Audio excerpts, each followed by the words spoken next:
With this swing drill, we'll look to expand on some questions. I haven't really had the trail arm moves be very precise how it moves in downswing, really looking very closely at the connection, relationship between the scapula, the shoulder, the elbow, the hand and wrist, and then also then how that connects in to that kind of whole global movement system through lower limb, through pelvis, through neck, into that rib cage. So using a very kind of almost external cue, so almost just to expand on just initially the idea of kind of almost attentional focus. Even the words attentional focus have almost been kind of connected together. They're actually very, very different things. For example, I can be very aware of something, for example, sunlight or temperature, but not really have much of my attentional focus, and vice versa. I can be looking at something which has my focus, but I don't particularly give it kind of huge amounts of attention. So sometimes the idea of attentional focus has been kind of connected together.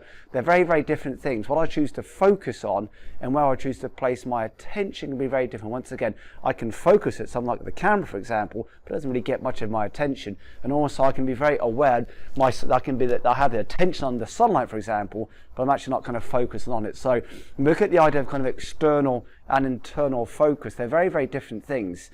But in essence, when we connect them in learning, they're actually the same things. So the idea of kind of using these external cues, often within sort of physiology, what happens on the outside actually influences on the inside and vice versa. What we feel on the inside then connects back to then what we then experience on the outside. So when looking at the idea of attentional focus, is it external, is it internal? Well, it's the same thing. For example, we have a T here on the kind of middle of my right bicep, and then a kind of alignment stick kind of just inside the right ankle, about an inch or so kind of inside that right ankle, or ball switch perhaps in a very kind of informal golf definition. So it's a very kind of external way of ensuring how that trail arm moves in transition, controls for the scapula, interaction between the neck, the shoulder joint, the rib cage, into kind of the lower limb. With the T you'll see here just kind of facing forwards in the alignment stick, about a ball's width, about an inch or so just inside that kind of right ankle. As we make a swing back, as we start to move into downswing, it's around about the hands are kind of opposite the trail side of the pelvis.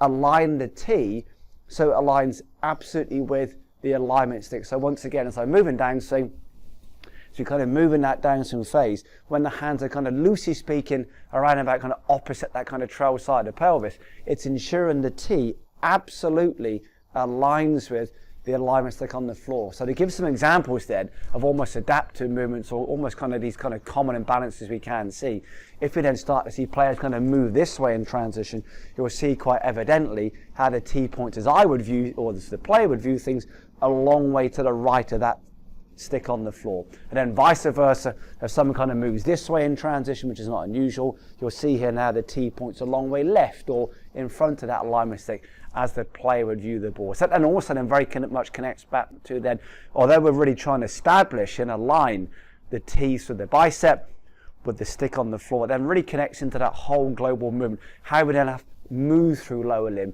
how we then start to produce rotation through the spine, how we can use the eyes to drive our behaviors. Using these very external cues can be hugely advantageous. However, going back to the start of the discussion, that focus of attention is very, very different, but within learning, often where we place our attention can then often change, for example, how we learn to move. But being very precise now, having external cues actually then creates internal feedback. It's been demonized by many in some ways. Which one are you? Do you have external commands or do you have kind of internal commands?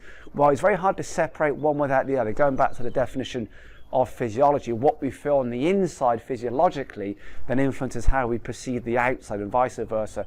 How we perceive the outside then influences then, for example, what we feel on the inside. So typically, when we have these external commands like the T on the bicep, how we can ensure that trail arm moves well. So we're using a very kind of external, very distal command now.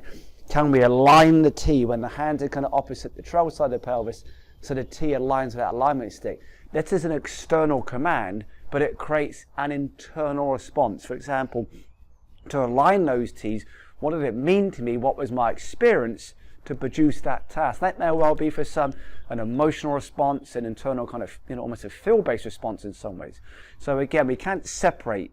Often external commands then create these internal feelings, and also vice versa. So once again, a way of really establishing kind of trail arm movement in a very playful external way. T in the middle of the kind of the bicep or the trail arm, the alignment stick about an inch, or ball switch just inside that kind of right foot and ankle. As we move in down, so kind of loosely speaking, when the hands are kind of opposite the trail side of the pelvis, align the T so it's absolutely aligned with the alignment stick on the floor. these kind of almost these typical moves we can start to experience when players start to move this way in transition. So again, you'll experience this, and you'll have your own understanding of this, your own experience of this when you play with this yourself. As you move that way in downswing, the T points quite clearly now, as I would see things a long way outside or to the right of that alignment stick, vice versa. For example, when you get players where the kind of hand leads the elbow rather than the elbow leads the wrist, when we move this way in transition, the T point's a long way to the left or inside that alignment stick. And actually then really connects back to the idea of kind of perception and sensation.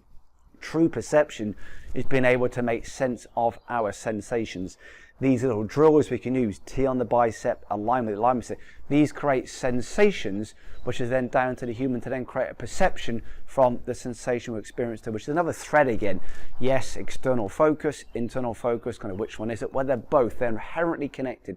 We can't separate the two, but unfortunately, many people like to divide these two, kind of what side do you sit? Do you sit within the external focus camp or the internal focus camp? Well, true learning is the integration of both. Once again, these external commands often then create internal responses. The difference being, though, is attentional focus is very different. What I focus on doesn't necessarily get my full attention, and again, my attention may be on, I'm aware of the sunlight this morning, however, it doesn't really get my kind of full focus. So using this kind of T is a very playful way of establishing that kind of trail shoulder, trail arm, those alignments for that kind of right side of trail side of the body. Once again, T on the bicep, facing forwards, alignment stick just inside that kind of right ankle. As we start to kind of make some movement downward, T, absolute alignment, completely parallel with the alignment stick on the floor. It's a wonderful way of ensuring wonderful connection and awareness with the trail shoulder, the rib cage, and allowing the elbow to lead the wrist into downswing rather than as it can be for some, the kind of hand leading the elbow or the pelvis being very active and then almost the hand being excessive on the elbow joint. So use these very playful commands, these very playful approaches to ensure both good movements of the trail arm, good awareness of the trail arm, but having that very kind of deeper connection. These external commands often can create these internal responses.